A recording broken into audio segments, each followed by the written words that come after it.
que daqui a pouco nós vamos falar dele. Mas eu quero dar primeiramente as boas-vindas a você que está nos assistindo e também ao meu amigo de bancada, Sérgio Sarro. Seja bem-vindo, amigo. Boa tarde a todos. Estamos hoje aqui num dia, começando a mostrar como vai ser o programa Seja Original, onde nós vamos levar para vocês pessoas, como hoje nós estamos com o nosso convidado aqui, que mostra para você, empresário que está empreendendo, os meus seguidores aí da área de finanças, como ter coragem todos os dias e se renovar em cima desse propósito.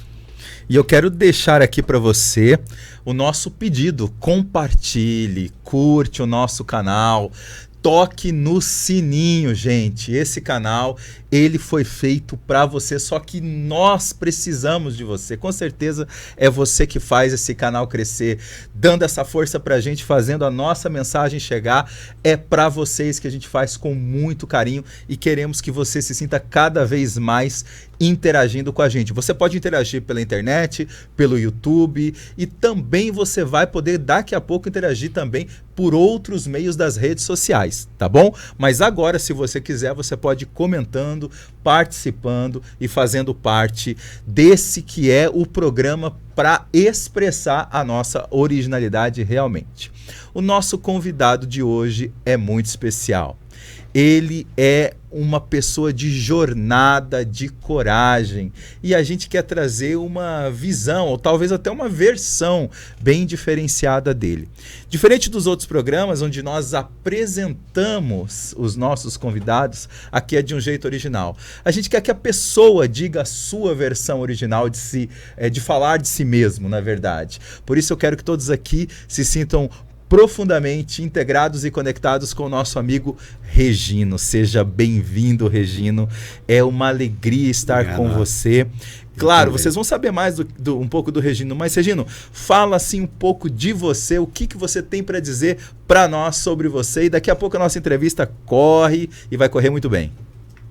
Ok, pessoal. Obrigado, Afro. Obrigado, Sérgio, pelo convite. É uma honra também estar aqui e poder partilhar do meu testemunho de vida, tá? Porque eu, como se diz, eu sou um milagre já. Aos 24 anos de idade, eu tive que enfrentar um transplante renal. E quando, na verdade, se entrar no sistema de hemodiálise é complicado, quem sabe disso. E não vi a hora de fazer o transplante. Quando eu caí nisso daí, a hora que faz o transplante, aí que você pega uma outra realidade. Olha isso aí daqui. A partir daí começam os problemas que na verdade a gente pensa que é a solução. Sim, sim. Mas para mim foi a solução porque eu conquistei o que eu queria viver. Sim. Tá? Sim. E para mim viver, eu percebi que eu tinha que fazer algo além do que eu já fazia. E é isso que a gente pode dizer que foi construindo toda a sua estrada de coragem, né? Toda a sua jornada de coragem. Mas você é amigo do Sérgio Sarro já há um tempão, não é? Tem uma história pitoresca aí, Sérgio, como é que é? Tem. Eu cheguei em Cuiabá em 98, né? Aí eu tava num hotel no centro da cidade ali e saí, tava tudo fechado já, né? Aí perguntei pro rapaz da portaria, vem cá, tem algum lugar aqui bacana para sentar, beber um chopp ou um refrigerante, comer uma pizza? Ele falou, tem o deck, bem ali. Eu saí ali na prainha e fui indo, não era bem ali, né? Deu uns 2.000 metros, mas cheguei lá no deck, era época de Copa do Mundo, inclusive, uma coisa toda. E entrei lá e Copa da França. Comecei fazer meu lanche lá, comer e passou o Regino pra lá, pra cá, pra lá e pra cá, né? Perguntando pras pessoas, né? Se tava bem atendido, como é que tava. E nisso eu bati um papo, né? E naquela época, como eu trabalhava numa instituição financeira, já comecei a ver negócio, né? Eu já puxei assunto com ele, começamos a conversar e nasceu uma amizade aí, e dele também eu conheci minha esposa, né? Ele que me apresentou minha esposa. Então o Regino foi cupido entre você... Cupido de verdade. E a sua esposa. Ele me botou numa mesa lá para apresentar uma amiga dela, para conversar com e ele e a mulher dele saíram, foram embora. Eu fiquei lá. Então o Regino ajudou você a conhecer a Regina. A Regina. Isso. A Regina. Sensacional. Desde aquela época ele está aí com ela e a gente nós viramos grandes amigos e uma família praticamente. Conheço toda a família dele, Uhum. da Regina, né? Uhum. E assim, tá até hoje a maneira da gente fazer amizade, que não é se vendo todo dia falando, mas com aquele respeito e com uma família muito religiosa do Sérgio, certo? Uhum. Que nós somos, eu e minha esposa também. Sim. E aí juntamos as coisas e estamos juntos até hoje. Como vocês podem ter percebido, acredito que vocês já perceberam que o Sérgio e o Regino se conheceram no DEC Avenida. O DEC Avenida é a empresa do Regino. Exato. Ele é o empreendedor do DEC Avenida, a mente gestora que faz com que as pessoas de Cuiabá consigam encontrar um dos restaurantes mais agradáveis que a gente possa imaginar. Só para vocês terem uma ideia, falei aqui para o Sérgio, falei para o Regino antes daqui. Eu tenho um carinho especial porque a minha mãe, ela sempre, nos momentos, em datas comemorativas, nos levava para o DEC, era para o DEC. Era aniversário dela, era momento de algum encontro com família, e no domingo, em especial, ela adorava ir para o DEC. E era assim, Regina, minha mãe chegava no DEC, não avisava para ninguém, chegava com outras partes da família e ligava para mim. Oi, filho, você tá fazendo o quê? Oi, mãe, não sei, você vai... Olha, eu tô aqui já no DEC, vem pra cá. Eu abandonava o meu almoço. Já tô aqui. Abandonava qualquer coisa que eu tava fazendo, falava pra Dani, falava, amor, olha, minha mãe já tá lá, ela tá onde? Onde que ela tá? No DEC. Então, no DEC. Vamos lá. E a gente almoçava. Então, assim, recordações. É disso que eu tô falando. E é disso que esse programa vai trazer hoje. Recordações. Regino, você tem muitas recordações na sua vida, não tem? Tenho, com certeza. Mas qual a recordação que você possa dizer assim para nós e para todos que estão nos assistindo, que é a recordação que você fala assim, essa foi a minha recordação de conexão com Deus? Você disse que você é muito religioso, né? Certo. O que você traz para nós dessa sua jornada que é cheia de questões de coragem e de conexão e de fé? Olha, a minha vida é ligada à religião, ao cristianismo, né? Sou católico, frequentador, eu e minha esposa. Então, Deus me mostrou de várias e me mostra de várias maneiras que Ele age realmente comigo. Sim. Nas minhas decisões sempre tem a entrega minha para Deus antes. E assim que faço. Você vê, eu estou com o meu restaurante, o DEC Avenida, já há 24 anos que está sobre a minha gestão. Nesse tempo todo aí eu passei muita dificuldade, problemas de adaptação aqui. Eu era muito alérgico à fumaça, essas coisas. Então eu tive meses já de invernos que eu fiquei 46 dias no litoral do Nordeste, porque a minha respiração aqui, eu entrava em coma quase, então eu tinha que mudar e ficar fora. É mesmo? Tive. E aí ia tocando por lá, assim por diante. Então eu tive muita dificuldade. Mas eu tive uma felicidade, não sei se é sorte, mas eu acho que é bênção, de cair aqui em Cuiabá. Você veio de qual estado? Eu vim do estado de São Paulo, interior de São Paulo. Interior. Qual cidade? São José do Rio Preto. E vim para ficar aí 2, 3 anos. Conheci aqui pela guia, que eu vinha pescar. E de 2, 3 anos já fiquei 24 anos. Que beleza. Encontrei aqui, pode dizer, uma grande família cuiabana, que me acolheu assim, sem de braços explicação. Abertos. Muito, né? muito. Tá? E a cuiabania, como se fala aí, caiu no meu agrado, eu caí no agrado, não sei como que foi, e até hoje tem um restaurante baseado nessa clientela minha, na família, certo? Eu sei que o meu restaurante tem os perfis, né, de uma família lá, e assim estou tocando 24 anos que eu estou. Tive, assim, momentos difíceis. Muito. Principalmente do lado da saúde minha, né? Eu estava falando, eu com 24 anos já fiz um transplante de rim. Meu transplante durou 32 anos e 1 mês, segundo informações, é um dos recordes que tem. Você sentiu que nasceu de novo, Regino? Com certeza. No momento do seu transplante de rim? Sim. E me parece que foi sua irmã que doou. Foi minha isso? irmã. Minha irmã que ainda, na época, ela doou. Eu fiz 10 meses só de hemodiálise. Minha irmã até hoje está uma maravilha, uma pessoa linda de todo sentido. E está bem também, fez a doação. Que conexão, hein? Você com a sua irmã. Só tenho uma irmã. Que coisa. E deu certo com ela e nesse meio de tempo passei vários momentos difíceis, mas eu nunca fui de me entregar, tá? Eu sempre tive comigo que eu quero viver. Eu perdi meu pai, tá fazendo quase um mês, e na época, quando eu tinha 25 anos, que eu era para fazer o transplante, e perspectiva de vida na época era 2 anos e meio, certo? E eu pedi para Deus na época que eu não queria dar essa tristeza para o meu pai, de eu vim falecer antes que ele. E Deus me levou até aí, hoje... Um pedido mesmo, foi de um fé, pedido, fui né? atendido. Tive um pai por 62 anos, que eu tenho hoje. E isso me deu força também, sabe? Então...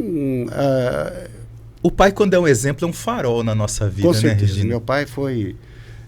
um guia para mim, um exemplo de ser humano fantástico, e eu quero seguir isso, não quero me envergonhar de nada. Tenho já os filhos, que eu tenho que passar isso para eles também. Eu tenho um casal de filhos, minha filha se formou agora em medicina, e o meu filho me ajuda lá, não quis estudar. Meu filho tem autismo, tá de baixo grau, que é o Asperger, né? Muito especial, ele é bacana, mas ele não quis estudar. E eu venho trazendo dentro do que eu posso, e sempre no sentido de que eu não vejo o que eu perco, mas sim o que me sobra. Quer dizer, seu foco é, apesar de várias histórias de complicações na área da saúde e de superações, o que você considera é o lugar onde você olha, para onde você olha, é isso? Exatamente. Acho que tem que ser assim com todo mundo. A gente não pode ficar lastimando uma perca. É lógico que é triste perder um filho, perder um pai, perder um ente querido, uma esposa, um marido, alguma coisa assim. Mas nós não podemos, a partir daquele momento, deixar de viver. É uma escolha, né? Com certeza, é uma escolha. Por isso e a minha escolha é essa, é viver. Eu quero viver. Tá? Eu agora, há 7 anos atrás, perdi minha visão. Eu só vejo vulto, só... A coisa tem, acho que é 2,5% a 3%, certo? Mas eu sou grato a Deus por esse pouquinho que está me sobrando. E por demais que eu tenho um corpo saudável. Então, a gente tem que aprender a ser grato com Deus e olhar o que sobra. E é interessante, né, Sérgio? Porque a gente conversa com o Regino, quem conhece o Regino pessoalmente, estou aqui pessoalmente com ele, gente, e é realmente uma serenidade, ele transmite uma paz, assim, uma tranquilidade. Sabe aquela pessoa que está bem consigo mesma? Consigo mesma ele está bem, muito bem, é o Regino. Agora, Regino, eu imagino que nesses anos todos, são 24 anos de DEC Avenida, é isso, Sérgio? 24 anos. E você também deve conhecer, né, muitas histórias. Eu imagino, Regino, que deve ter histórias ali dentro, engraçadas até, ou até assim, inesquecíveis que aconteceram no DEC, que assim, devia entrar num livro, assim, né? Com certeza, daria para fazer. Qual, por exemplo? Eu tenho, por exemplo, várias famílias, acho que a tua é uma, mas eu me lembro de gente que eu não perdi esse hábito por causa da minha cegueira, né? Mas eu tinha o hábito de sentar, dar uma volta, vendo meus clientes, cumprimentando, e muitas das vezes parava numa mesa para bater um papo, depois parava uma outra, tal assim. E a gente lembra de época que a criancinha, o filho da pessoa, estava lá em cima da mesa, sentado na mesa, ele segurava. Às vezes eu até pegava no colo. Sim. Minha esposa, certo? E que hoje, tá? Porque faz 20 hoje vão lá e já tem filhos desse Leva jeito. os filhos, Olha só. E aí eu tenho um que fez aniversário da criança até os 15 anos, todo ano lá. É mesmo? É todo ano. Vai lá, faz o aniversário dele, tem o esquema lá, tudo certinho, né? E aparece no DEC. Então, essas coisas marcam. Aí eu vejo entrando o que é muito gratificante, eu digo mais além, é coisa de Deus. Eu vejo os senhores lá pegando a mãe dele, mãezinha de 80 anos por aí, segurando no braço, pondo lá para sentar. Reunião de terceira idade. Isso daí, para uma pessoa que tem o restaurante, é muito gratificante. Né? Por quê? Porque você não dá qualquer comida, nem pra gente, mas principalmente quando vai comer em casa, olha, mamãe, ou papai, está, ou vô, cuidado, isso não é bom, tá? Então, eles confiam no meu restaurante. Sim. Comem à vontade lá, esse pessoal de idade. Então, eu fico muito grato, porque é um sinônimo de confiança da casa. Então, e isso não é fácil, Afro, você conseguir hoje no mercado, principalmente no mercado concorrido. É verdade. Como é o da alimentação, certo? E Cuiabá não deixa de ser diferente. E tem bons... É uma cidade muito noturna, né, Regino? Exatamente. Cheia. E se o pessoal pensa em alguma coisa aqui em Cuiabá, já pensa em montar alguma coisa ligada a restaurante, a bar, né? Isso é forte aqui, de né? outras capitais até maiores, talvez, mas não tem esse perfil, tá? Sim, sim. Então, a gente tem essa vantagem aí do calor, que chega aqui, tem segunda-feira no meu restaurante, que parece uma sexta-feira, sabe? Porque vem muita gente de fora. Tanto que os hotéis têm aumenta, né, a parte de hóspede. Não tem o que fazer, então saem. Então você tem segunda-feira à noite lá no restaurante que parece uma sexta-feira. Muita gente de fora, certo? O pessoal aí tem muitas férias, o cara não quer ficar em casa. E assim é a nossa vida noturna em Cuiabá, muito boa. Eu consegui, certo, essa confiança da cidade, que é muito importante, como eu te falei aí. Sim. E por isso que o meu restaurante está de pé até hoje. E tem a minha vida, lógico, por trás disso, que muitas vezes até pensei em abandonar, às vezes, certo? Mas tem uma esposa que pensa também um pouco assim, não, nós vamos tocar e vai, com muita dificuldade na minha parte de saúde, né? Porque sempre foi meio assim, hoje inclusive, há 7 anos fazendo hemodiálise outra vez, esperando um rim agora na lista de espera. E vou fazer um novo transplante e vou continuar a vida, Afro. Eu gosto de viver. Eu quero viver. E você, Sérgio, como que você define o Regino na jornada da sua vida também e da própria Regina, né? Porque ele foi o cupido de vocês aí. O Regino, ele me acolheu, né? Assim, rapidamente, depois que a gente se conheceu como amigos, né? A gente começou a conviver bastante, né? Então, ele é um conselheiro, né? Sempre que a gente tinha algumas coisas para decidir importantes, a voz da sabedoria.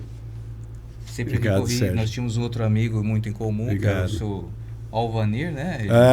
Com certeza. Né? A gente se encontrava muito. Meu segundo pai, agora o número 1, né? Porque perdi o meu, mas meu paizão aqui em Cuiabá. O Regino, a gente tem esse respeito, né? E, principalmente como ser humano e também como empresário, que já empreendia em São Paulo, né? Quando você veio para cá, qual que era a área que você empreendia mesmo lá, Regino? Eu aos 23 anos eu me formei de engenheiro agrônomo, ligado com fazenda, essas coisas, que meus avós, né? E de repente estava na época de videoclubes. Existia Videoclube do Brasil. Talvez vocês nunca ouviram falar, são todos jovens. Tinha na época... Locadora de... Era locadora. Videoclube era locadora. Era locadora. Sim. Começou como videoclube. Aqui você pagava uma taxa... Cochipó Vídeo.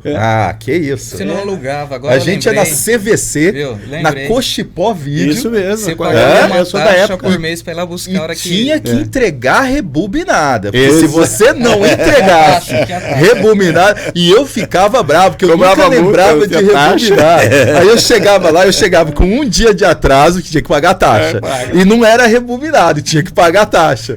Então meus pais ficavam bravos comigo. Mas o que é isso? Era tanto, agora é tanto. Não, pai, é porque eu esqueci de rebobinar e cheguei atrasado. Eu sempre queria assistir um filme outro dia. Principalmente quando era lançamento, né? Principalmente quando era lançamento. E aí? Então eu tive essa vida, eu como se diz, comecei a minha vida comercial nesse ano aí. Esse caminho, né? Sabe o que é você montar um negócio no dia certo, na hora certa, no local certo? Tudo deu certo para mim, porque na época não existia. E eu montei, chamava OVNI Videoclube, que virou, na região de Rio Preto, interior, virou marca de videolocadora.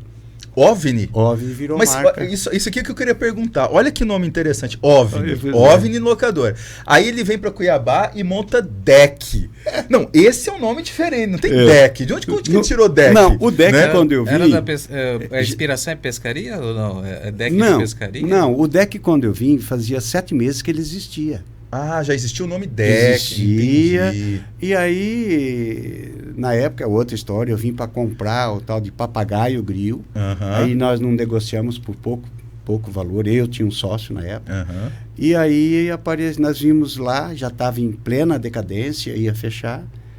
E em dezembro de 1997, nós acabamos comprando o DEC Avenida, que existia há 7 meses. Aí fomos remodelando, investindo, tacando. Hoje está lá, graças a Deus. Aí colocou a Avenida porque era na Avenida do CPA mesmo e colocou DEC aí. Avenida. É isso? Exatamente. Mas voltando lá no OVNI, você acredita em OVNI? Agora é que é a questão. Eu acredito. Pronto, me fale um pouco isso. Você tem notícia de alguém que já viu OVNI? Não. Não. Você gosta de filme de OVNI? Adoro. Inclusive tem um programa na televisão que fala muito disso daí, que é direto.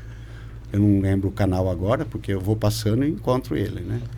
E assisto direto desses negócios lá dos Estados Unidos, da Rússia, de tudo. Se você começar a assistir, realmente você... Nós estamos direto aqui do programa Seja Original, Regino, do DEC Avenida, empreendedor, estão falando sobre OVNI. Regino, ainda falando sobre OVNI. Tem vários documentários da Netflix que tá assim, em alta repercussão, porque mostra a questão do exército, né? A questão da aeronáutica, dados daqui, dados dali, falando de OVNIs, né? Aliás, quando você locava filme lá, tinha o quê? Contatos imediatos, né? Terceiro grau. Acho que era o filme mais locado do blockbuster da época lá, não é? E aí eu faço essa pergunta. Para você, a lógica de existir vidas em outros planetas se baseia em que, na sua percepção, a percepção de Regino? Se baseia em fatos que a gente volta, por exemplo, nesses documentários que eu vejo, de descobertas, né? Em cavernas, por exemplo, uma pirâmide. Tem tanta precisão de coisas que foram feitas lá, como certas coisas... A lógica disso, exatamente. né? A pirâmide é o mais citado, mas tem tantas coisas quando se assiste aquele programa lá, que não tem outra explicação que não seja... Não teria civilização capaz de fazer e tal, né? Aqueles tipos de obras, vamos dizer assim. Eu creio. Existe um grande astrofísico que ficou conhecido na década de 70. Ele já morreu, Carl Sagan. Já ouviu falar dele? É grande Carl Sagan. Ele tinha um programa, né, na televisão americana que falava sobre muitas coisas. E ele fez um dia um vídeo sobre a matemática, realmente, da impossibilidade matemática de não haver mais outra civilização, devido à quantidade de galáxias, de estrelas. A probabilidade matemática era muito grande. Aí ele fez um cálculo de um outro matemático e chegou mais ou menos lá um valor de mais de 100 milhões de planetas que teriam, em tese, civilização, mas isso numa perspectiva de cálculo mesmo, não numa perspectiva de ficção científica e tal. Então a gente vê que, assim, quando se fala nesse assunto, e quando a gente vê que, por exemplo, os Estados Unidos investiu bilhões ali recentemente nesses radares sonoros, tem alguma coisa que merece a gente, pelo menos, ficarmos com uma visão relativamente lúcida sobre esse assunto. Né? Não dá para achar que isso se investe bilhões disso porque é uma coisa bobinha. Exatamente, né? Eu acho. Perfeito. Isso aí mesmo. Regino, tem até uma pessoa perguntando aqui, né? Que você comprou o DEC, na época adquiriu, já funcionava. Assim, ele falou, você trouxe inovações de São Paulo, lá da onde você veio, quando você adquiriu o DEC? Assim, sim, qual o destaque, né, que ele colocou aqui da época? Eu tive sorte que eu quando eu entrei, na verdade, foi 6 meses antes da Copa da França, em 98. Então, eu de cara, eu vi que tinha lá em São Paulo, lá em São José do Rio Preto, uma torre Eiffel, tá? E não sei se vocês lembram, na época, eu passei para cá, só que em tamanho bem maior. Devia ter, a minha torre devia ter, acho que era 13 metros. E toda enfeitada, com luzes e tal, e aí... Tanto que as gravações de TV, as chamadas, na época tinha chamada ao vivo, o Faustão, na época, fez 2 chamadas aqui do meu restaurante, de Cuiabá. Na época saiu para o Brasil, o mundo todo, né? E então eu tinha telão, tive um telão já de muito boa qualidade na época. E tradicional assistir o jogo lá. Exatamente. E lá hoje é uma casa tradicional para qualquer tipo de esporte. Assino todos os canais, ligado à luta, tudo. Então, eu trouxe isso daí nessa Copa e investi na mídia, deu muito certo. E lógico que eu fui... Hoje, para você manter uma casa, tem que ter algum... Não é segredo, mas você tem que ter um manejo, né? Um manejo. Tem e eu trabalhei em cima de um tripé. Primeiro, eu escolhi o meu público, que era a família. Eu queria trabalhar com família. Eu tinha 2 filhos pequenos, meu sócio 2 pequenos, e resolvemos, através da necessidade que a gente tinha na hora de comer, de ter uma diversão para as crianças. E começamos com um cantinho no playground, depois eu comprei um terreno do lado e ampliei. Meu playground hoje tem 400 metros, tem uma quadra de grama artificial, que a molecada já de 10, 12 anos gosta muito de curtir lá. Então, eu joguei por este lado, tá? E sempre baseando em qualidade, preço e atendimento. Hoje ninguém gosta de ser explorado. Isso é uma lógica. Isso aí Você é fundamental. Consumidor, não quero ser explorado. Agora, tudo tem um custo, certo? Então, você tem que trabalhar em cima disso. Você não pode trabalhar de graça. Eu estou num ponto, assim, até um dos melhores que tem, na melhor avenida de Cuiabá, certo? E sendo a melhor de Cuiabá, seria uma avenida paulista de Mato Grosso, certo? Avenida de lá de São Paulo. Então, caro, eu pago o aluguel lá de uma parte, da outra é meu, terreno. E investindo nisso daí, a qualidade você não pode deixar. Você tem que trabalhar em cima, a gestão tua, minha. Chegou produto novo, eu tenho que fazer teste. Essa é uma dúvida que eu tenho, vou ter a chance de perguntar agora. Como que é esse processo? Porque realmente eu já vou no deck há muitos anos. E uma coisa é você ir num lugar e num momento ele tá legal e depois no momento ele não tá legal. Outra coisa é você ir num lugar que no ano ele tá legal, depois passa 2 anos ele continua com o padrão, ele passa 3 anos ele continua com o padrão. Quer dizer, peraí, tem alguma coisa aqui que... Porque não é possível que o cozinheiro, que a equipe toda sempre é a mesma. Às vezes troca. Não, troca. Então, se troca, é quem tá ali, quem é o tronco que tá deixando as coisas sempre se ajeitarem, né? Qual que é... Claro, não precisa te contar aqui pra gente o segredão, não mas... tem segredo. Qual é o ponto que você falou, Frei, é isso que eu faço com que o deck se mantenha? Olha, quem vê o deck por lá, acho que nunca teve problema. Não é isso. É que quando tem o problema... O gestor não pode desanimar. Isso é óbvio. Porque tem muito restaurante, se sabe dos dados, da estatística, a maioria fecha com 2 anos, que abriu, tá beleza, porque quando abre, muitos dão certo, foi o que você falou, tá gostoso, depois você volta na segunda vez, já começa a cair. Então, o que é isso? Às vezes a pessoa não é do ramo, porque tem que conhecer um pouco. Tá? E segundo, tem um problema qualquer, uma fiscalização, uma crise como é aí que tivemos agora da pandemia, eu adquiri dívidas que eu tenho 2 anos para pagar agora por causa da pandemia. Eu segurei as pontas apesar que eu tinha 80 funcionários no restaurante, hoje eu tenho 60. Mas segurei a ponta desses 60. Então, você tem um valor, o teu funcionário. É o primeiro passo. Não é qualquer coisinha que você vai dispensar. Você tem que bancar certas vezes. É verdade. Porque depois você não consegue. Porque é difícil montar uma equipe. Mas a alma que você coloca ali, por exemplo, se você dissesse assim, Afro, a substância dos 3 principais valores que eu deixo muito claro e que é isso a alma do DEC, quais são os 3 principais valores de sucesso do DEC Avenida? Primeiro, dedicação. Ok. Todo mundo fácil. Entende isso ali. Aquilo ali é uma energia. Olha, gente, eu quero gente dedicada do meu lado. É isso? Tem que ter, exatamente. Okay. Sempre falo com meus funcionários, nós não somos um time, somos uma seleção. Ok. Tá? Eu já aposentou comigo 4 funcionários, tenho vários de 23 anos lá, também ainda. Ó, uma carreira, hein?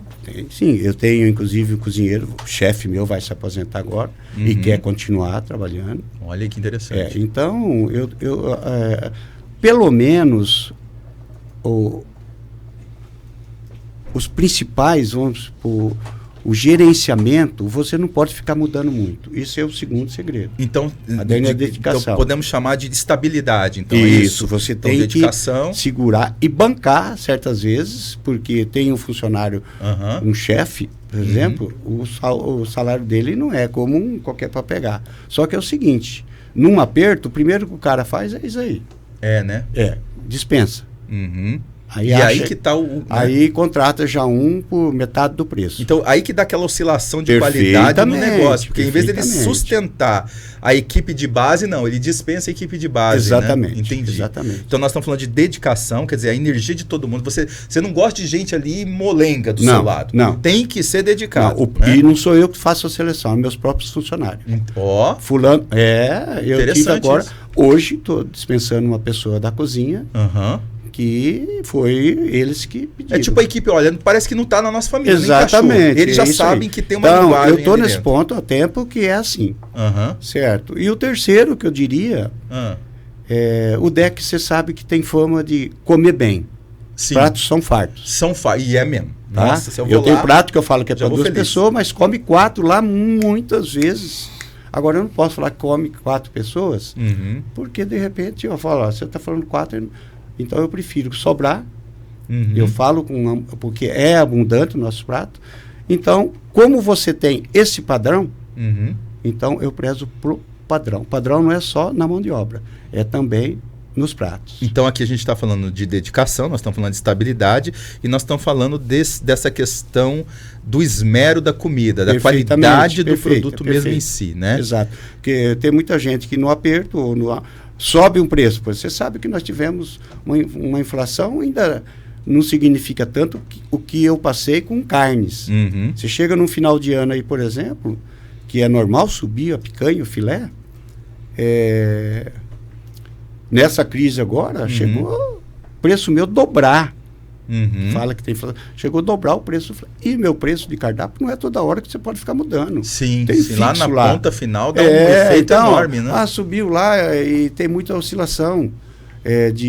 Por exemplo, como eu mexo com agricultura, eu tenho uma semana, um mês que eu estou comprando limão a R$35, de repente eu estou pagando R$120 um saco.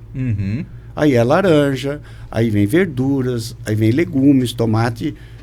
Cheguei a pagar R$200 uma caixa de tomate. E parece que é pouco, mas eu chego a consumir mais de meia tonelada de tomate por mês. É muito, hein? É muita coisa. Quase 1 tonelada de filé, meia de picanha. Então, as coisas são assim. Então, quando oscila, vai muito caro. As pessoas vão fazer o seguinte, vamos baixar esse prato, antes de 400 gramas, vamos pôr 320 e manter o preço. Aqui, isso daí, está aqui? Isso, tá aqui, vou te dar aqui. Isso daí, não pode, o cliente percebe. Percebe mesmo. O cliente percebe. Então isso. Entra uma coisa que você acabou de falar, né? Gente, vamos entender que ninguém jamais pode achar que vai fazer sucesso com uma mentalidade de enganar o cliente. Isso aí isso é regra, né, Regina? Isso é regra. Isso não é no restaurante, tá? Não, é na vida. Isso é na vida, sim. Exatamente. A pessoa tem que conseguir trazer para o seu negócio os valores da sua vida. Da pessoa física. Pronto, agora porque eu tive meus valores, que não troco por nada na vida. Ok. Não reganho, não faço. Eu tenho um nome que hoje eu posso levantar, não vou te falar valores, mas vários milhões de reais. Eu tenho crédito para isso, porque não significa que eu estou pagando, eu vou pagar meus funcionários agora, quinto dia útil, que eu tenho dinheiro na conta. Mas eu tenho meus limites. Ok. O que nunca eu me preocupei, chegar no dia e não pagar funcionário. Não atraso. Tá? Isso eu estou falando. Que público, é uma realidade. Se for mentira, o funcionário pode desmentir. Tanto que o boato lá nós temos pelo menos a nossa garantia de receber em dia. Regina, quantos funcionários hoje? Hoje tem 60, 59, acho que é 58, 60, uma coisa assim. Se a gente pensar em Cuiabá, né? Você tem 24 anos, 25 anos, o tempo que você empreendeu em São Paulo também, né? Tem aqueles momentos de uma crise passageira, rápido, né? E muitos empresários que a gente conversa já todos assumem que a pandemia foi historicamente muito difícil para o seu setor. Ainda mais esse ramo. Né? Como é que foi para vocês lá o dia que saiu aquela notícia no domingo que terça-feira, quarta-feira ia ter lockdown, ia ter que fechar, e era uma coisa ali de 7 dias. Como é que vocês receberam os primeiros 7 dias, depois veio os 30 e depois veio aquela... Sérgio, eu por 24 anos que eu já tive vários momentos. Esse foi o pior, com certeza. Tá? Mas já passei crises difíceis. Uma também, eu acho que a concorrência existe. Quando abre uma casa nova, sempre tendência é público ir lá. Mas quando abriu o Shopping Estação, me tomou muito a meu movimento. Aí que agora que eu retornei um pouco. Certo? Então eu sofri também nesse momento. Sérgio, qualquer negócio que seja hoje, eu imagino, mas eu estou falando do meu, ele precisa de estar preparado para esses momentos. Tá? Teria que ter uma reserva em dinheiro, o que eu não tive, porque vinha desses momentos difíceis que eu te falei, mas sempre trabalhei com reserva, é muito importante. Eu falo a reserva vem além da tua conta garantida. Sim, reserva conta garantida para mim ter certeza que meus compromissos vão ser pagos em dia. E a reserva seria para um momento desse. Eu não tive, então foi dolorido, tá? Porque eu não podia fechar. 60 famílias. Exatamente. A minha preocupação, eles sabem disso, meus funcionários, tá? E nós fizemos reunião, conversamos, eu tive a colaboração deles em bastante. Por quê? Porque eu resolvi 80% nessa pandemia das minhas férias do ano pagando, isso que é o complicado. Além de não receber, você está pagando. Certo? Porque meu funcionário tinha que receber alguma coisa. Então, dividi férias, certo? Eles aceitaram e foi pagando. Então, você soube fazer o manejo. Tem que fazer, exatamente. Precisa entender. Isso tipo assim, porque... tá um terremoto. Aí o empreendedor, o empresário fala assim, meu Deus, agora nada dá mais, nada é possível. Quer dizer... Tem uma diferença no empreendedor, na mente dele. Eu estou dizendo não apenas na habilidade de fazer a gestão, mas nesse lugar que é o lugar que você pensa. Então aí vem uma questão que você está trazendo que é muito interessante. Queria inclusive apresentar o Leonel aqui do seu lado. Leonel é um dos nossos comentaristas da bancada. Ele tem uma expertise na área da filosofia, da teologia, sabe? E o Regino também muito religioso, Leonel. Frequenta lá toda a comunidade cristã, católica, intitula-se um milagre, mas eu digo até um milagre do otimismo aqui, viu? Ele está aqui demonstrando cada vez mais que é uma energia do otimismo. Inclusive, Regina, você falou da questão dos seus olhos. Francisco de Assis também teve os olhos queimados e Paulo de Tarso ficou cego quando viu Jesus na estrada de Damasco. Então nós estamos falando aqui de fé que realmente faz ver por dentro. Isso mesmo. Antes do Leonel entrar também, acredito com as colocações dele, eu quero levar você para um lugar original aqui. O que você hoje poderia dizer dessa estrada toda, que você começou a enxergar por dentro o Regino, justamente depois que a sua visão começou a ficar cada vez mais falha? O que você começou a ver da vida e do Regino por dentro? Bom, primeira coisa são dados que eu já falado aí, que você passa a desenvolver mais outros sentidos. Isso é verdadeiro. É? Mas muito sensível. Como assim? Fala mais. Parece que comigo, parece que teve um botão que foi acionado e você fica muito mais sensível no tato, em ouvidos, né? Porque você tem que... Certas coisas você tem que perceber pelo ouvido. Chega uma pessoa, a voz dela, a primeira coisa que você vai... O tom, por exemplo. Exatamente, o tom, tudo você vai perceber, então você vai conhecer ela pelo tom que você vai falar. Outro, eu vejo o vulto, que é embaraçado, então você tem que começar a ver estatura, tanto de altura como de largura, você percebe isso, tá? E eu tive a felicidade, sou grato a Deus por que sobrou, que eu tenho noção de direção e sentido. Então isso para mim é muito importante. Eu moro num condomínio lá há 14 anos, lá tem uma pista lá dentro de 3.000 metros para caminhar, eu caminho sozinho. Olha aí. Caminho sozinho, não caio, às vezes dou alguma tropeção, alguma coisa, mas eu me viro, ninguém fala. Inclusive na minha empresa, ninguém fala que eu sou cego, porque lá eu sei tudo, degraus, baixadinha, tudo. Agora se tiver uma cadeira fora do lugar, às vezes eu trombo nela. Mas ando por tudo. Ô, Leonel, isso é uma habilidade de lidar com os contrastes, como diria Heráclito, por exemplo, o grande filósofo dos contrastes, das contradições, porque o Regino, ele está lidando muito bem com as contradições que estão na frente dele aí, pelo jeito, hein? Sem dúvida. Eu achei muito interessante, você iniciou falando de alguém que eu tenho profunda admiração, um dos grandes mestres medievais, Francisco de Assis. O Regino me parece tão bem-humorado como Francisco. Francisco tem 2 cenas dele, Regino, que eu acho sensacional. Primeiro, quer dizer que eu adoro o frango desossado do deck, acho uma coisa assim, extraordinária. Sempre que eu vou lá, eu gosto de comer. Mas Francisco tem uma história com frango que eu acho muito legal, né? Que tá num texto chamado Terapeutas do Deserto, do Jean-Yves Leloup e do Leonardo Boff. Isso. Francisco estava num processo de meditação, de jejum, e tem uma hora que um dos frades levanta e diz: olha, eu não aguento mais. Eu tô querendo pensar em Jesus, mas a minha cabeça só fica no franguinho que tá na cozinha. Então ele entra num processo assim de desespero. E aí Francisco é o primeiro que se levanta, vai até a cozinha, prepara algo para ele comer, senta com ele e come. Então Francisco é uma das figuras extraordinárias. Como o Afro diz, Francisco teve tracoma. Ele adquiriu tracoma quando ele foi tentar conciliar a Guerra Santa. Ele foi falar com o sultão para que cessasse a guerra. E por Francisco e pelo sultão, a guerra seria cessada. Entretanto, alguns generais cruzados não aceitaram o cessar da guerra. E nesse período em que ele foi ao deserto, ele adquiriu a doença do deserto, que é tracoma.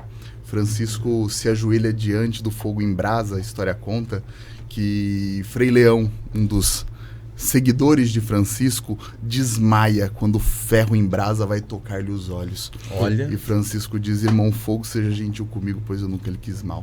E queima os olhos de Francisco vindo até atrás das orelhas. É uma das figuras mais extraordinárias da medievalidade, Francisco de Assis. Com certeza.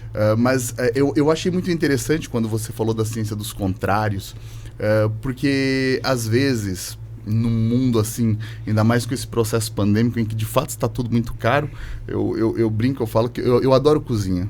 Eu adoro cozinha mesmo. E cozinha bem, hein? Acho que a cozinha é uma coisa assim que é terapêutico para mim. Você falando assim, olha, eu tenho um chefe na minha cozinha, eu lembrava de Paul Bocuse, chefe do século, que diz, olha, a cozinha é a alma do restaurante, é o coração do restaurante. Mas, com certeza, dentro dessa realidade dos contrastes, Sérgio, num mundo em que a inflação está nas alturas, que a caristia voltou, nós estamos lidando com esse problema, consequências com certeza de guerras, de pandemias e de dezenas de outras questões que eu não vou entrar aqui, mas em que as pessoas estão tentando ou baratear a comida que servem, vamos perder qualidade, mas vamos continuar segurando o preço, ou jogar assim o preço nas alturas e restaurantes fechando. Então assim, ver o senhor que se preocupa com os funcionários, vamos demitir gente, porque se a gente demitir gente e forçar os outros a trabalharem mais dobrado, a gente consegue segurar a crise. Então ver o senhor segurando seus funcionários, ajudando seus funcionários com essa visão mega humana, eu acho que é algo muito original. Eu acho que é algo que, de fato, vai na contramão da realidade odierna, da realidade atual, da realidade que a maioria dos restaurantes estão vivendo. E então, ele fez exatamente, né, o empreendedor que nos assiste aí, ele fez exatamente o princípio do planejamento, né, e do controle de crise. Ele chamou o time, que para ele, igual ele falou, meu time é uma seleção, não é um time. Então ele chamou o time e colocou o problema e... Com certeza. Passou ali a imagem que ele iria lidar como fosse a família e convidou eles a dar sugestões. Foi nessa pandemia que a gente participa, eu sempre participei de muitas palestras, muitos cursos. E porque eu nunca tive um restaurante conhecido só do lado de fora, né? Então é uma realidade totalmente fora, tá? De quem só come em restaurante para entrar no negócio. E eu, sem querer, eu estava conversando com a minha esposa e mais os líderes, e nessa reunião nós falamos, porque sempre se escuta em reunião, como que fala, empresa não tem coração, tem caixa. Olha, é verdade, isso tem essa eu já ouvi muito, hoje parece que parou um pouco, mas gente, você manter uma empresa hoje, você tem que usar do coração também. Sem dúvida. Olha aí. Olha aí, pessoal. Eu vejo isso muito importante. Aliás, tem que estar acima do caixa, porque senão eu, pelo menos, sempre toquei assim. Quem são essas pessoas que estão do seu lado? Essa é a pergunta, né? São com pessoas, certeza. São seres humanos, eles têm famílias, têm sonhos, como é que faz? Com certeza, ninguém trabalha num feriado, num final de ano, à noite, todo dia, deixa a criança com mãe, não sei o que lá, só porque gosta. Ela está defendendo o ganha-pão dela. Isso é uma das coisas que a gente prega junto com os funcionários, que tem muita conversinha. De repente você entra. Pô, o que é? Não estou invocando com a pessoa. Essa pessoa que te colocou do lado, pensa que foi Deus que pôs ela para você melhorar alguma coisa. Sim. Então, pô, aceita as diferenças dessa pessoa e ela sabe que ela, que nem você, ela deve ter problema igual ou pior que você. Olha aí, inteligência interpessoal. Então, aí você, porque é provado que o funcionário hoje, que não está na linha, na tua seleção, ele fica muito mais barato você mudar ele e continuar, tentar consertar ele, do que você dispensar e pôr outro, dispensar e pôr outro, assim por diante. Por isso que você nunca chega. Você falou de palestras, né? Conta um pouco aí, como é que foi esse seu momento? Você disse que teve vários... você fez palestras também? Como é que é isso? Sim, o Instituto Canopus, tá? É uma instituição formada pelo Grupo Canopus, mantida pelas lojas em 7 estados. E o dono lá, o presidente de honra lá, o seu Marcos Cruz, ele gosta de fazer... Ele tem a história toda lá, que eu nem posso contar, porque é das pessoas que participam. Então, cada cidade que tem a loja, que o Cuiabá tem 2 vezes por ano, ele faz um evento lá. Um evento que entra na quinta-feira, sai à noite, no domingo, não pagam nada, tá? E geralmente é de 40 a 60 pessoas, por causa do local, ficam lá. E nisso daí envolve... religião, família, bem-estar. Olha. Tudo. São 14 temas. Original isso aí. Maravilhoso. Desses 14 temas, escolhe, né? E não tem profissional. São os próprios participantes ali, né? Os voluntários que fazem a palestra. Não, é proibido vir um profissional. Então, eu fazia a palestra de espiritualidade. Então, eu falo um pouco de espiritualidade e depois eu entro com o meu testemunho, porque o principal lá é a testemunha da pessoa. Para mostrar. Sensacional. Certo? Porque eu fazia isso daí, eu fazia palestra também de voluntariado. Você tem uma história nessa questão do voluntariado, né? Tem. Questão da Casa da Mãe Joana. Sempre como é que é isso? Fala pra gente um pouquinho.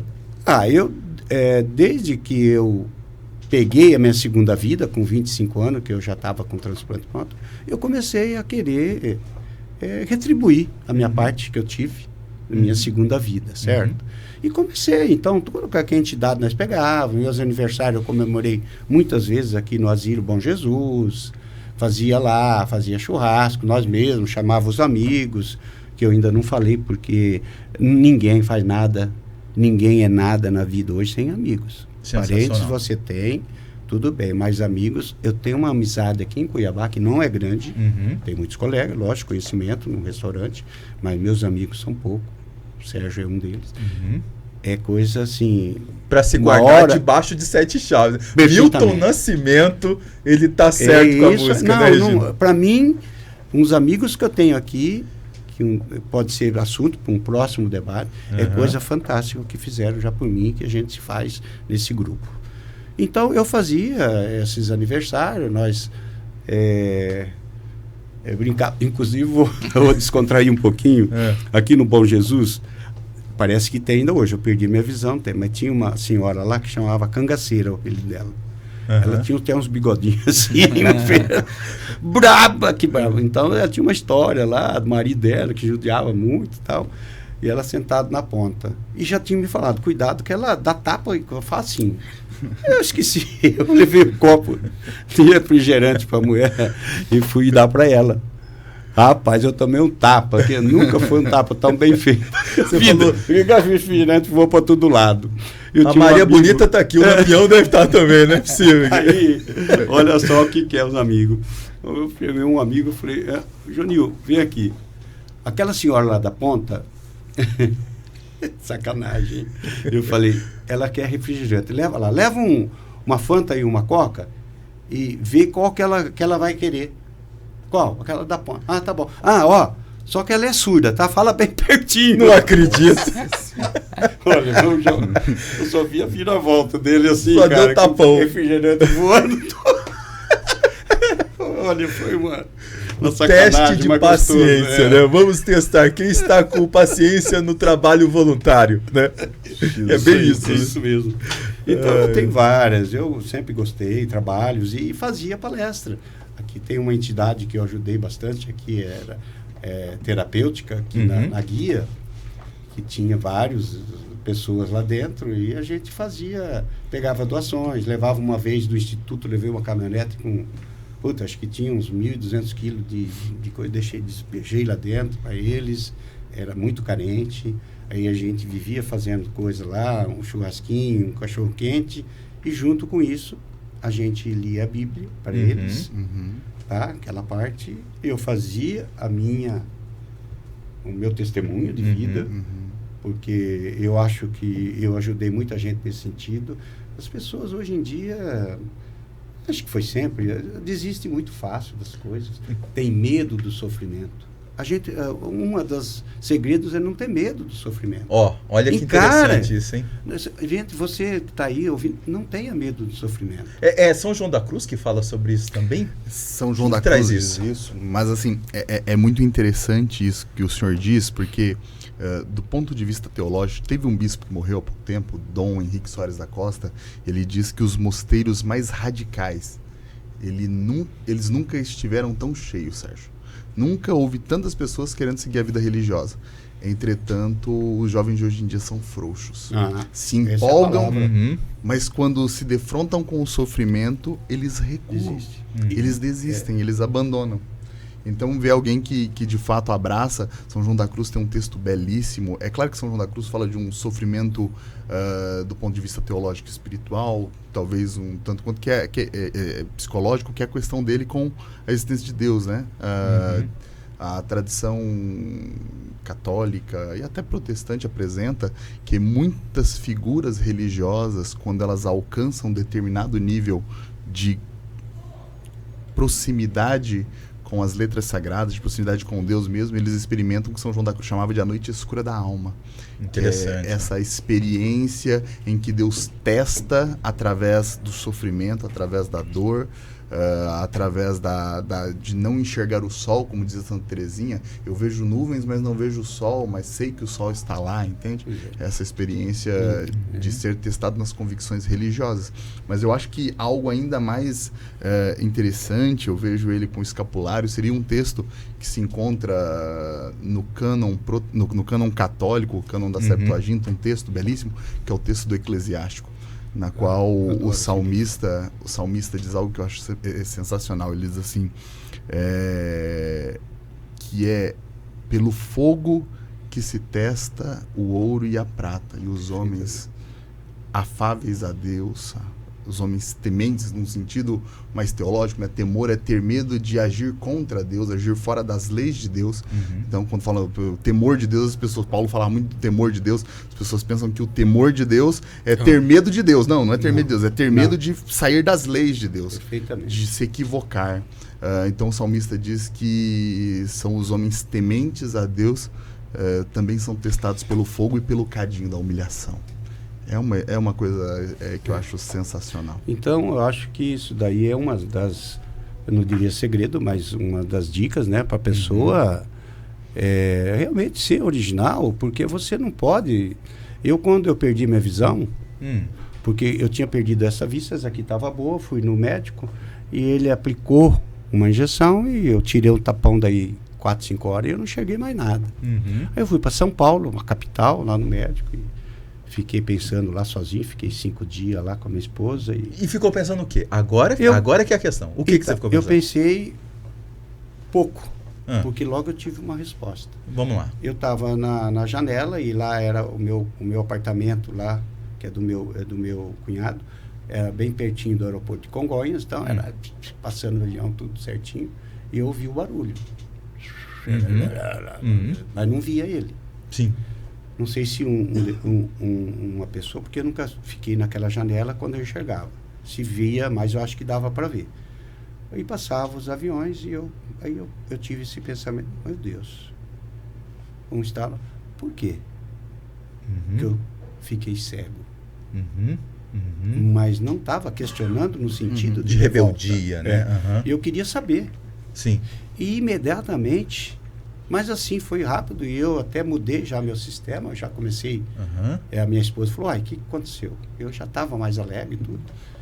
Foi quando eu falou, olha, você precisa ser melhor. Você tem que ser um ser humano melhor. Interessante, hein?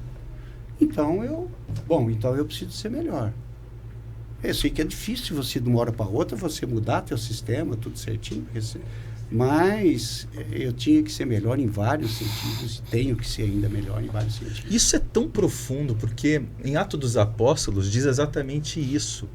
Paulo caminhava às portas de Damasco, então ele viu um sol que brilhava mais que o sol do meio-dia.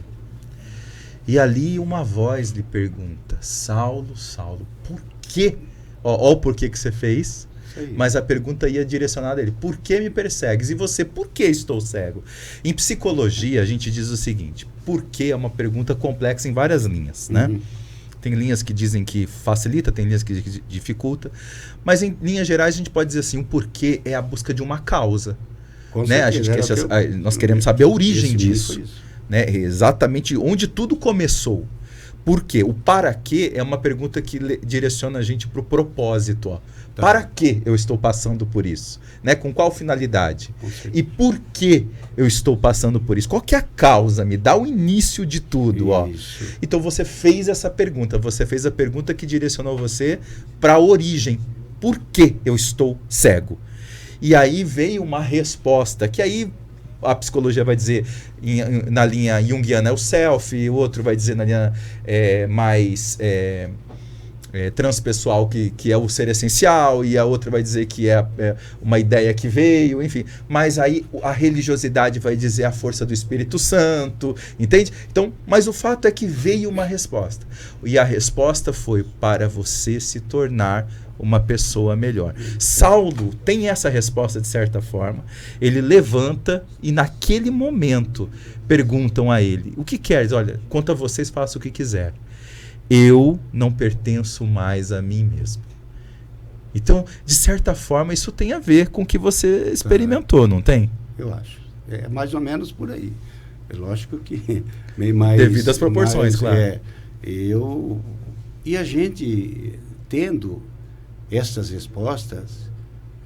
Agora, você precisa buscar, foi o que você falou. Você tendo essas respostas, você realmente vai se tornando melhor.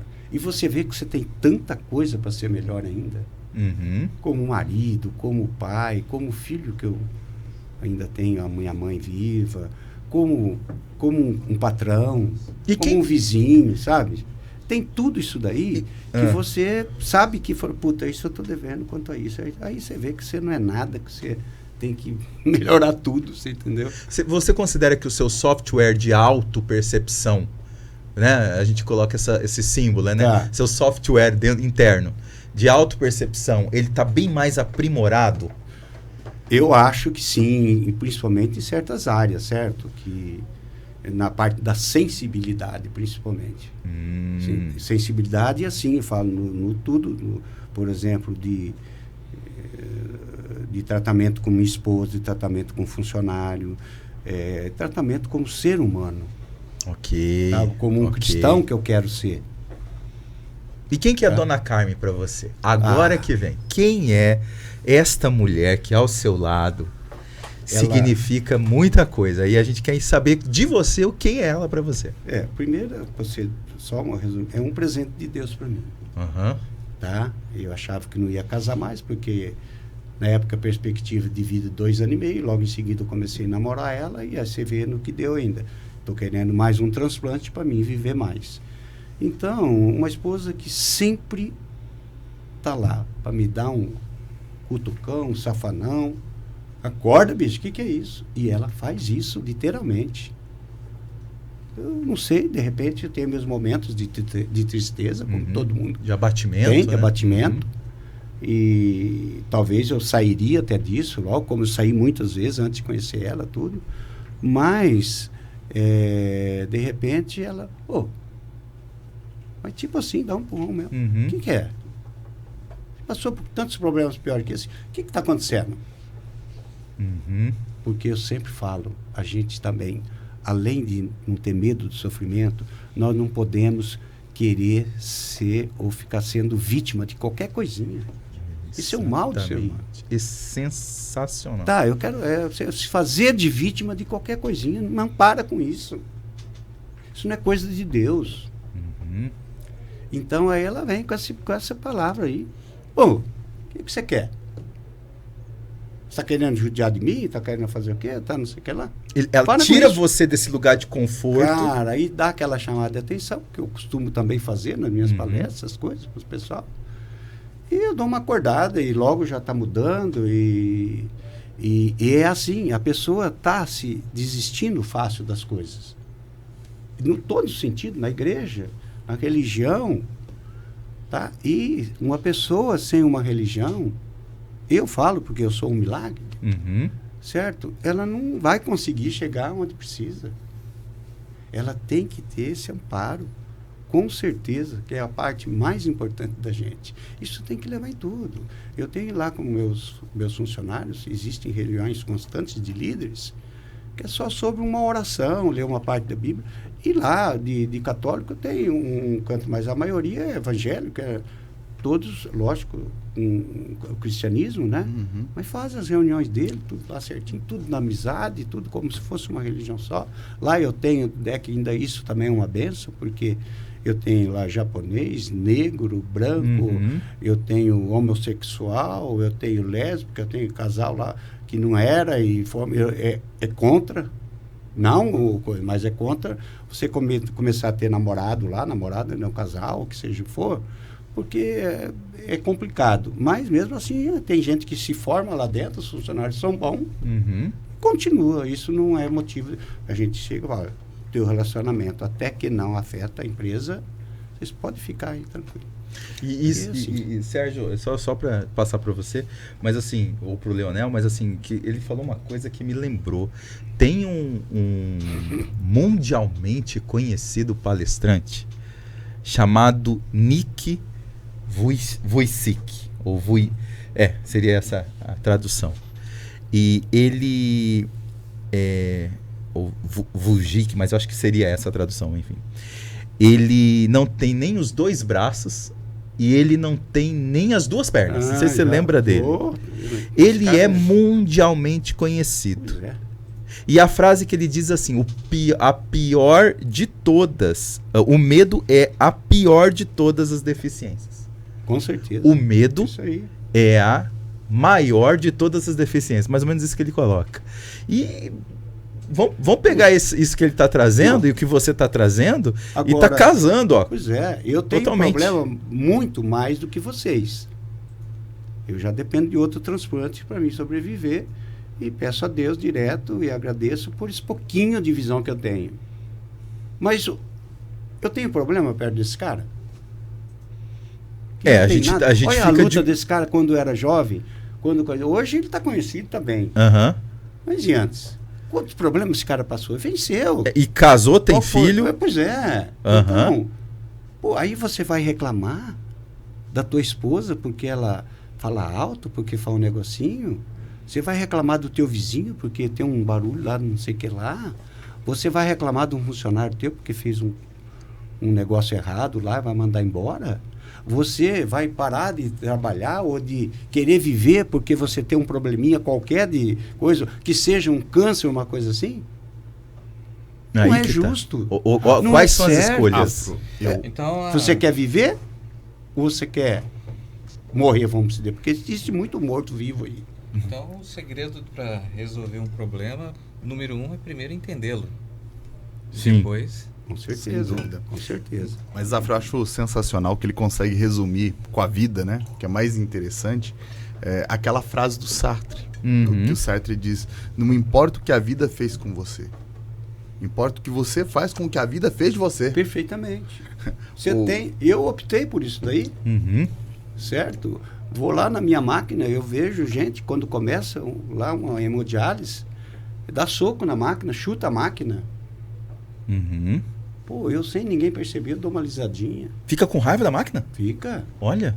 Eu sei que se ninguém perceber, porque vão dar risada, eu dou uma alisadinha. Obrigado, Deus, por ter uma máquina dessa. Fazendo isso. Porque tem tantos problemas que tem aí que não tem uma sobrevida. Porque lá é uma sobrevida para mim. Sim, sim. É um rim que eu vou lá, ligo. Sim. E fico lá 3h30, 4 horas. E eu fico quietinho. E agradeço, porque agora, é lógico que lá também é uma reação normal. Tá, de começo, depois tem a fase, a adaptação, isso tudo existe normal. Existe esse processo, eu estou 8 anos vendo né? isso lá. Exatamente, isso é um processo todo. Tá? Mas quanto menos você entende coisa, quanto mais você demora para entender o teu problema, mais você sofre nesse sentido. Pior é também. Sem dúvida. Então, a partir da hora que você aceita o teu problema, tudo muda. A demora em compreender é um jeito de sofrer também, né? Perfeitamente. Entendi. Então, a partir da hora que você está aceitando aquilo lá, porque muitas pessoas falam, pô, mas você gosta de sofrer? Quem que gosta de sofrer? Ninguém.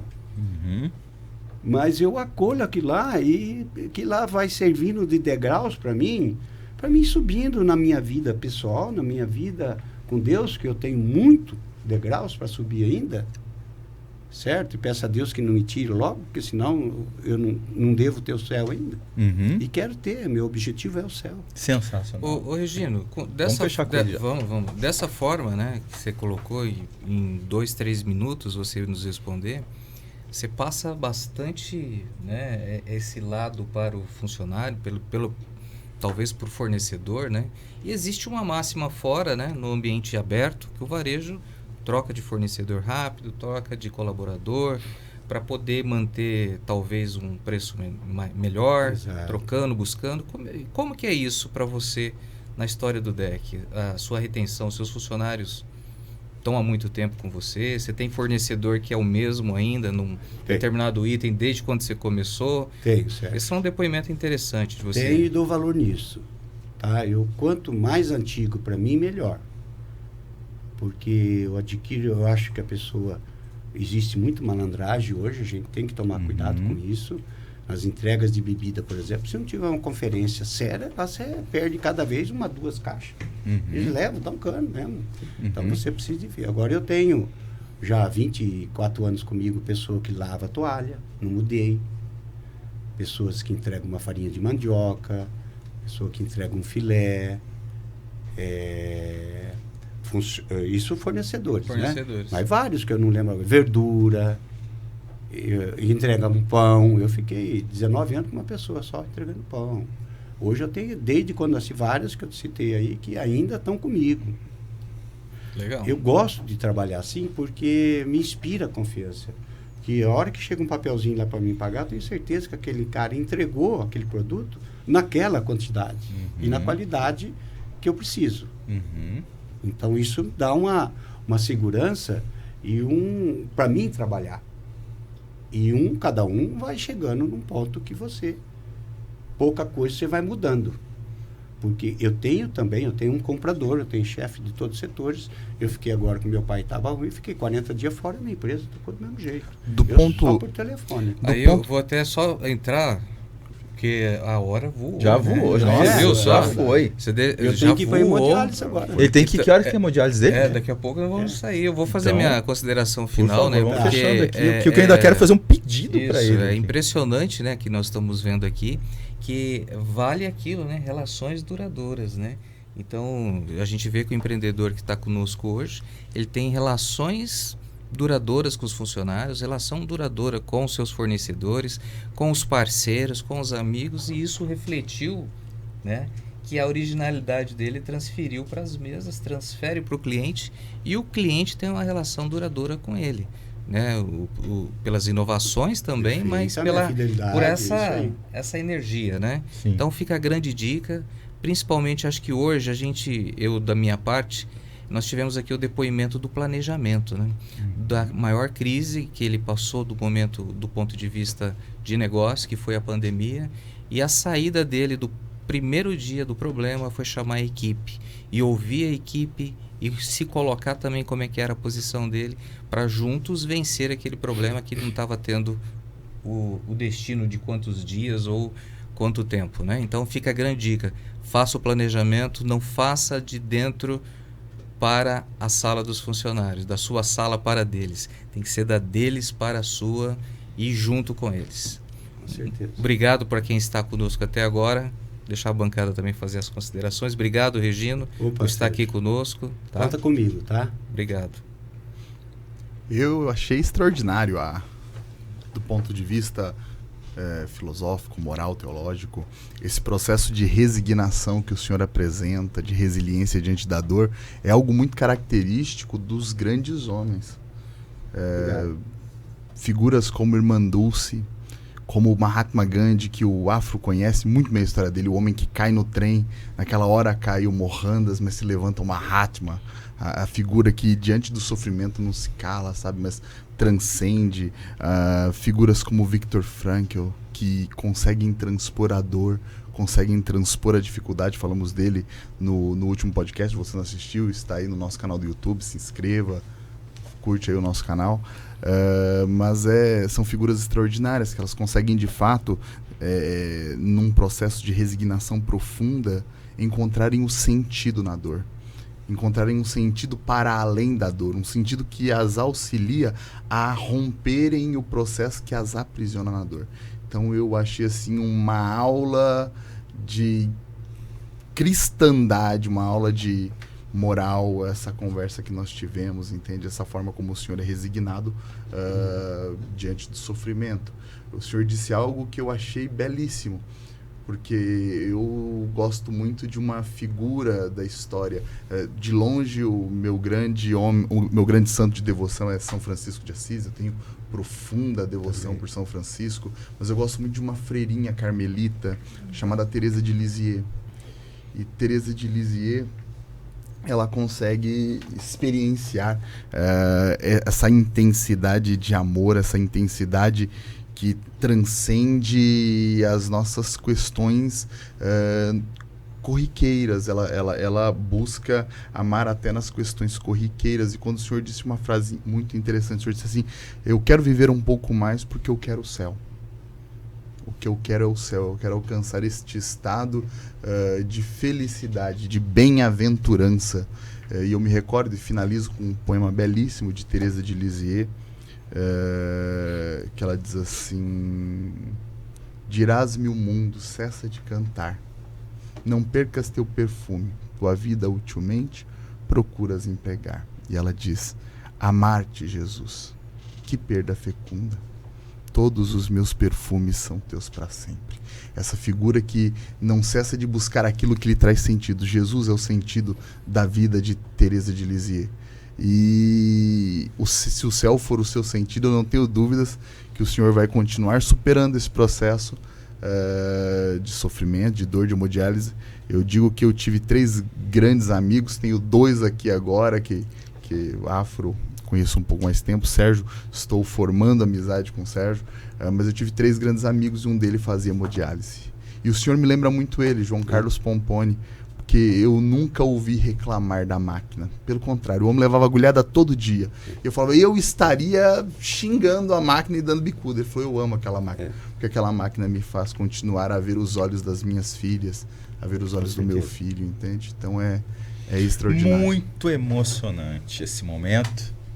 Regino, talvez não, né? Com certeza a gente vai precisar chamar você aqui mais uma vez. Conta comigo. Uma hora dessas que você puder. Se eu for útil, para nós continuarmos essa ponte de coragem, dessa jornada de coragem que você trouxe. Quem assistiu ou quem vai assistir esse programa aqui pelas redes sociais ou pela transmissão aberta, tenho certeza que vai sair daqui falando, meu Deus do céu, eu preciso fazer algo melhor por mim na minha vida. Então, antes de pedir as suas considerações finais, eu tenho um pedido para você. Eu peço pizza 3 vezes por mês no Deck Avenida. Eu tenho um aplicativo aqui do Deck Avenida e 3 vezes por mês o povo quer pizza lá. É incrível.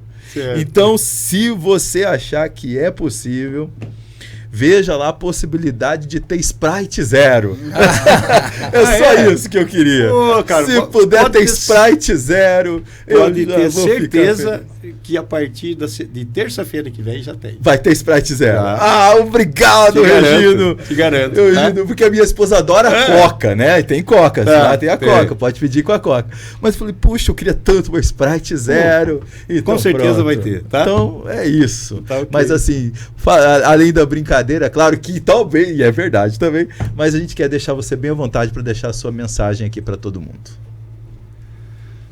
Bem, a mensagem que eu tenho, talvez já falei alguma coisa aqui, posso repetir, mas é que você que está ouvindo aí, independente do teu problema, se é amoroso, se é financeiro, se é religioso, calma, tá? Calma, não desista. Por favor, encara a situação, não queira ser vítima. Presta atenção, este problema no futuro não vai ser nada, você vai lembrar disso.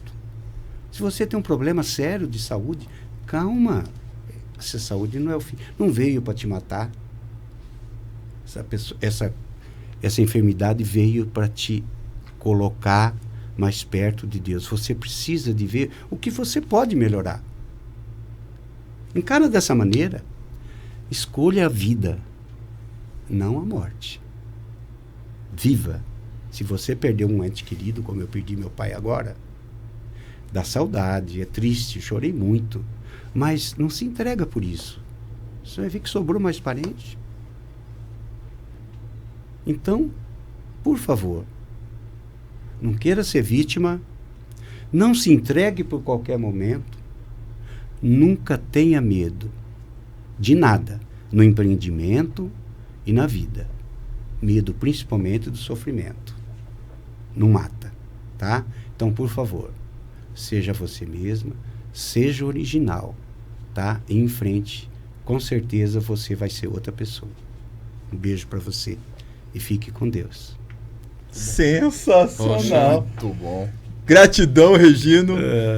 Por favor, estenda a sua mão, amigo. Deixa eu te cumprimentar aqui, porque obrigado. Emocionante. Ficou bom, filho? Ficou emocionante. Eu fui original, tá? Você é original. A vocês que nos acompanharam, muito obrigado pela participação até agora, seja através das redes sociais ou através da transmissão aberta.